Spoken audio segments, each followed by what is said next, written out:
Powered by Riverside FM.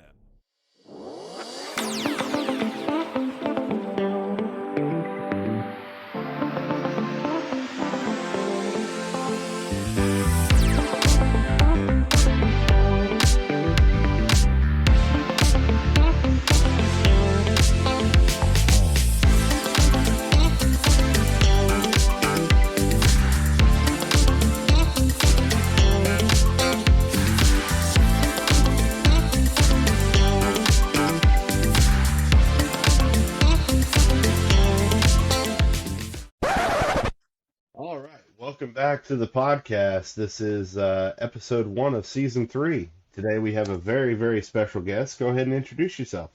Hi, I'm Skylar, the Goon Burns. I'm a bare-knuckle female fighter, and I've been doing, professional mixed martial arts for a while now, and just came off of a win, and I'm really excited, and I can't wait to get back to training.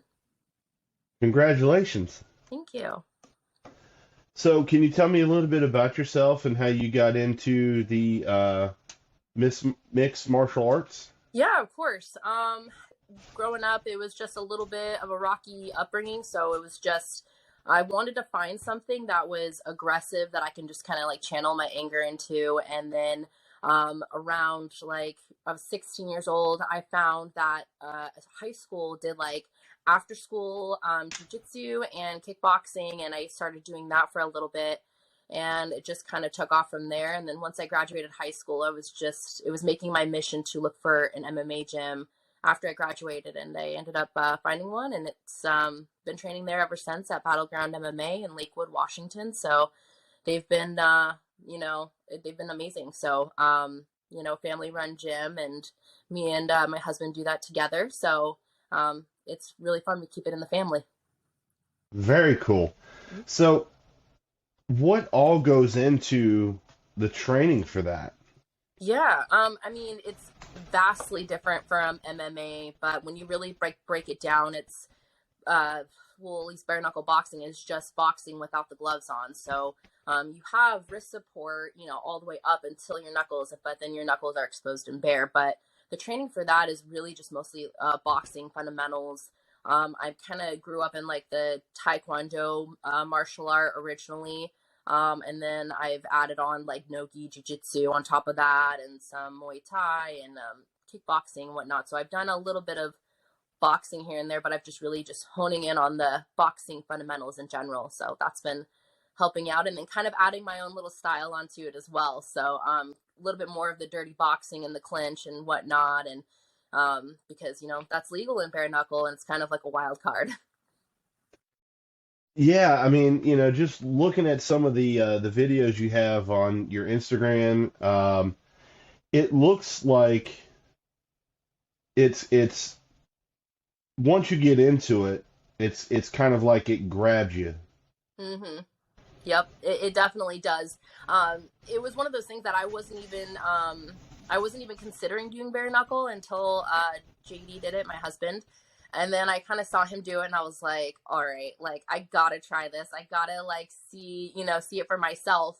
Unfortunately, the first fight didn't go my way, but the second fight did. So you have all these different elements, like, coming at you. Like, you have the fact that it's a trigon, so it's half of the size of a boxing ring normally. So you have very limited space. So you got to be able to kind of use that to your advantage, and kind of what's going to be working in your favor more. But when I did it, it was just like, man, that first fight didn't go my way, but I'm going to go for it again. Like, and it's just one of those things that kind of shows you what you're made of, and it's really just powerful in that way. So I really dig it.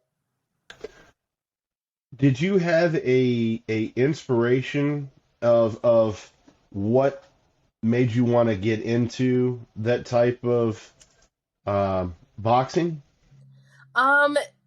Really, it's just we have a lot of veteran fighters in the Pacific Northwest. I've gotten the privilege to become really good friends with Lisa Ellis and Eddie Ellis, and they have their gym out in Lacey. And then you have bare knuckle veteran Christine Stanley, who's out at Gig Harbor MMA. So I just kind of got really lucky seeing all of these really strong, powerful women kind of pioneering sports essentially. They've been around the block. They know what to expect. But they've just kept going and going. And so I kind of thought to myself, what if I could do that? What if I could, pioneer a sport, something that maybe not everybody is for, but something that is going to really grab people, audiences, whether they like it or not. Because at the end of the day, if somebody were to send you that link for that video, you would still click in and watch it, whether you agreed with it or not. So it's just something that's so exciting. And I really feel like, seeing those women kind of pioneer their, different sports and whatnot, it just kind of made me believe in myself and be like, you know what, I can do this, and I can also, be a leader in this. So, it's still early on with Bare-Knuckle, and I'm excited to see the women's division grow, because there isn't a lot right now, but I know it's just going to get bigger and bigger, just like with MMA. So I'm excited. That's very cool. As far as the training goes, as far as what you do, how does that go down? Do you have certain days that you do certain things, or? Yeah, definitely. I usually have I believe Mondays and Wednesdays are my lifting days, and then I'll have a couple of days of the week where I have like my specific sparring days, and then I'll have my my own time for like my cardio, and that usually kind of takes place on the weekends. I like to do the stadium stairs. I'm sure you guys have heard, where you do the whole bowl of Stadium High School stairs, and they're not normal stairs. These stairs are very, very large, and they're all concrete, and so it's kind of scary when I first did it, because I was really scared. I'm like, oh man, I'm scared I'm gonna like fall and like break my neck or something. But it's just getting past that fear, and once you find that, when you do a fight camp after fight camp, that's really all it is. It's just limiting, like, okay, well, I was nervous about this, and now I've attacked that, and now I'm, flourishing in this. So what can I do next? That's going to just keep making me better and better. So as far as the training goes, it's kind of like nonstop, but making sure I still get my rest day in and whatnot. So it's just kind of trying to balance everything. So.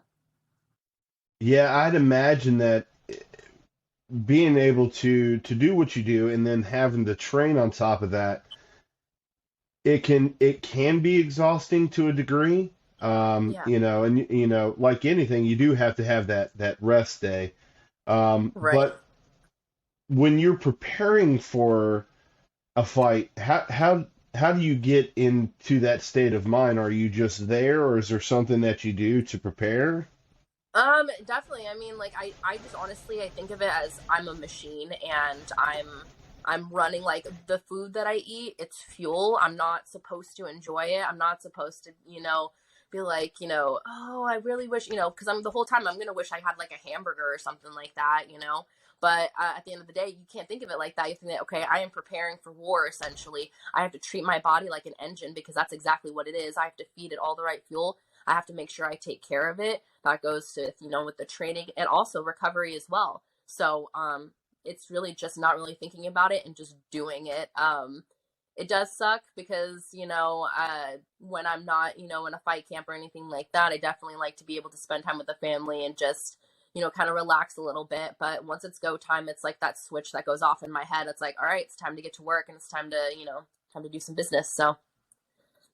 Do you have a favorite opponent or favorite opponents? Yeah. Gosh, that's a tough one, but I would say in my I really honestly, even though it didn't finish in my favor, I really liked the fight with Miranda Barber, my first bare knuckle fight, even though I lost in the first round, technical knockout. I feel like that kind of, even though a lot of people take a loss kind of hard, it just kind of lit a fire under me, and I was like, oh no, like, I don't go out that quick. Like, I'm coming back with a vengeance. And so even though it didn't happen in my favor, it just kind of, I don't know, just fueled me even more. So it doesn't matter what the outcome is. I'm always coming back. So I'm kind of a person that's hard to stop. So.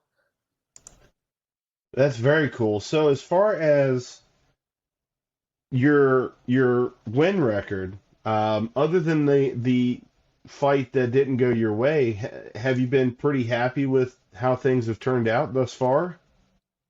Yeah, definitely. I spent a long time being an amateur fighter, mostly because it was hard for me to find fights, or I would find female fights and they would just fall through. So I kind of stayed amateur for a really long time, and I kind of associated it with, okay, I'm that kid that gets held back a lot. But the kid that gets held back a lot, they remember everything that they're doing year after year, and they're just adding more to their tool belt, essentially. So that's kind of what I did. Is I was amateur for a really long time, to where I feel really confident where I'm at professional level. Not to say that I am gonna, just take any fight. But I am excited to see where else I can go with this and what else I can do. I'm not strictly just bare knuckle. I like to do a little bit of everything. MMA, kickboxing, and jiu-jitsu competitions. So I like to do it all and add more resources to my tool belt so I can be that much more dangerous. With what you're doing, do you see yourself at some point ending up in MMA?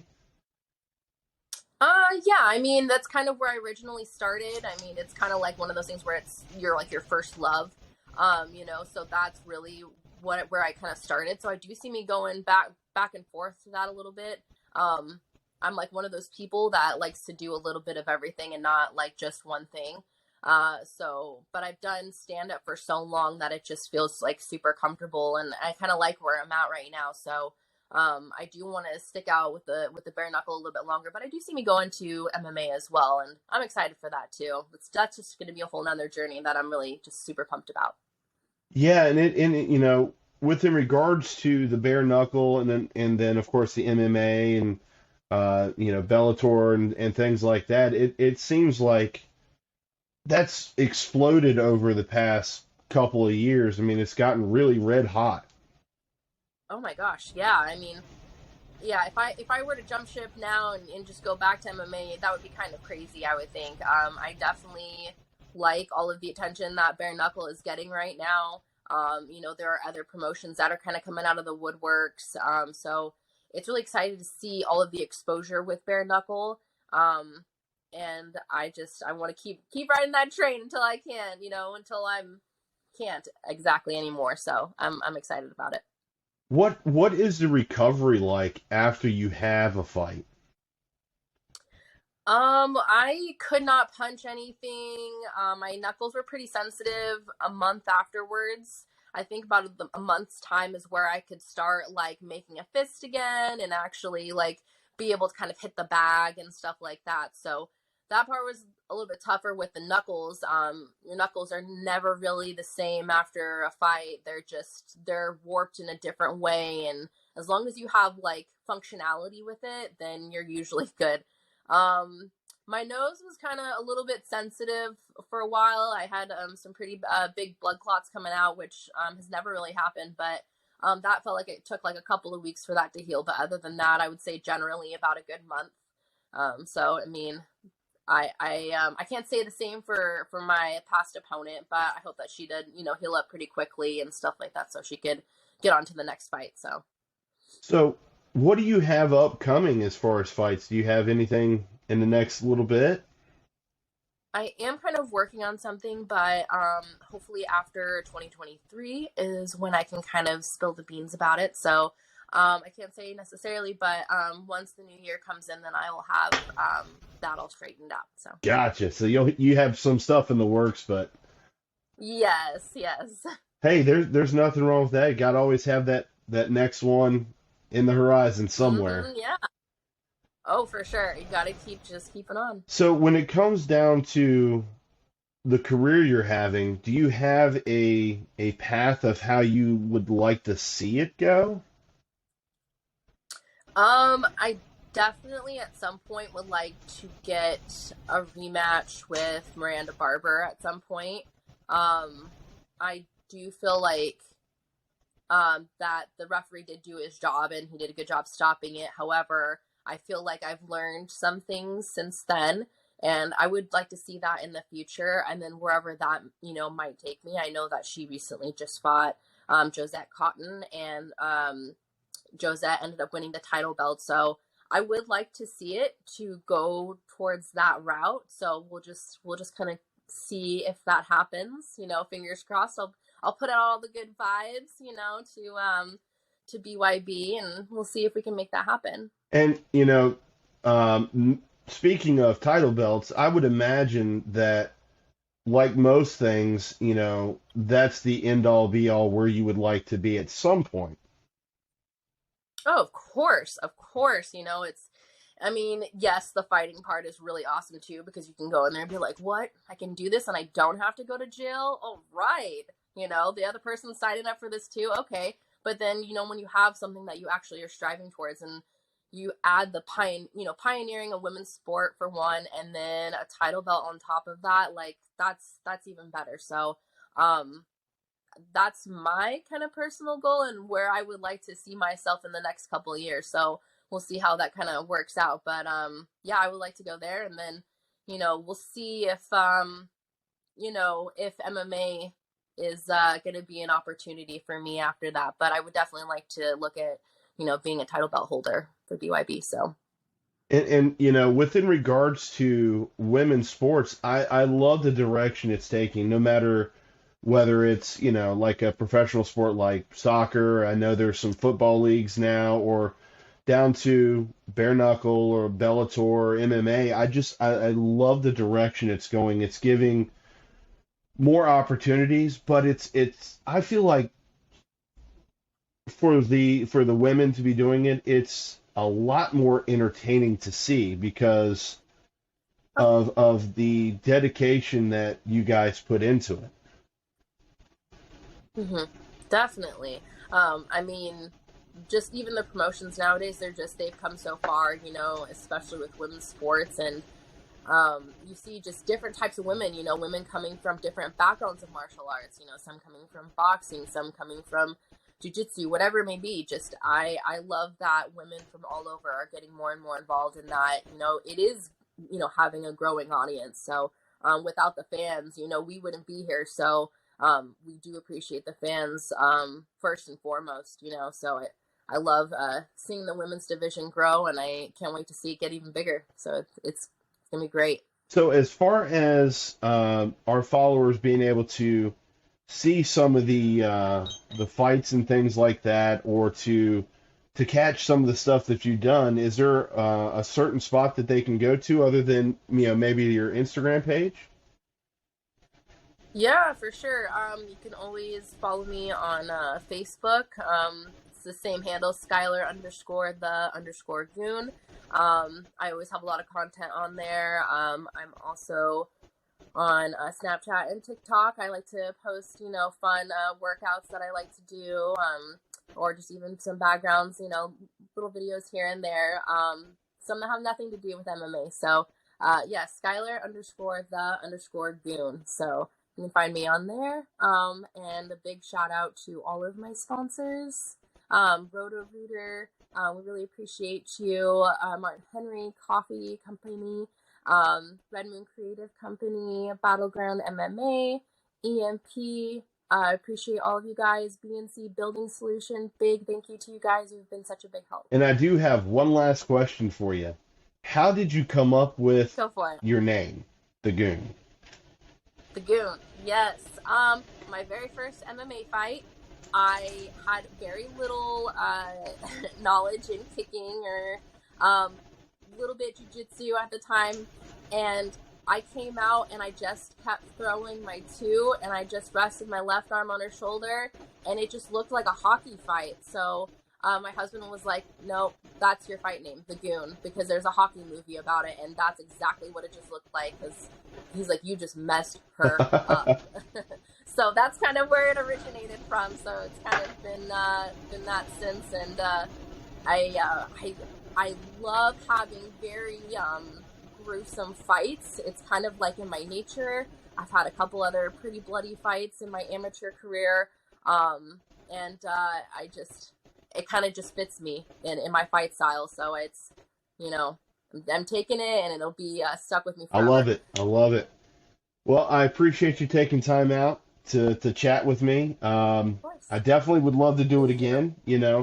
Once when you for sure have another fight, or when your next venture comes up, so to speak. Yes, for sure. Thank you so much, Joshua, for having me.